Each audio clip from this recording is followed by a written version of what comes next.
విద్యార్థి చంద్రశేఖర్ మృతి పట్ల మాజీ మంత్రి హరీష్ రావు దిగ్భ్రాంతి వ్యక్తం చేశారు. ఎల్బీ నగర్లో చంద్రశేఖర్ నివాసానికి వెళ్లి వారి కుటుంబ సభ్యుల్ని పరామర్శించారు.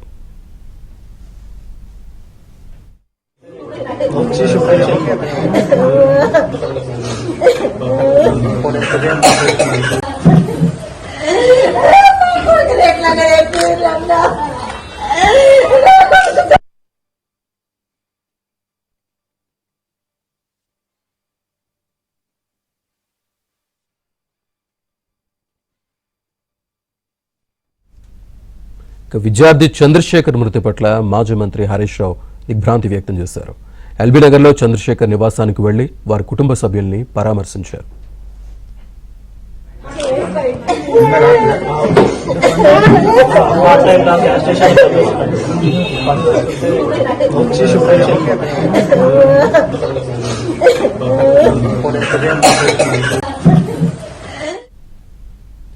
అమెరికా డల్లాస్ లో మరోసారి కాల్పుల కలకలం రేపింది. నల్ల జాతీయుడు జరిపిన కాల్పుల్లో హైదరాబాద్కు చెందిన చంద్రశేఖర్ అనే విద్యార్థి మృతి చెందాడు. డెంటల్ సర్జన్లో పీజీ చేసేందుకు వెళ్లేందుకు అమెరికాకు వెళ్ళగా పార్ట్ టైంగా గ్యాస్ ఫిల్లింగ్ స్టేషన్లో పనిచేస్తున్నాడు. అయితే ఒక్కసారిగా నల్ల జాతీయుడు తుపాకీతో కాల్పులకు తెగబడ్డంతో చంద్రశేఖర్ ప్రాణాలు కోల్పోయాడు.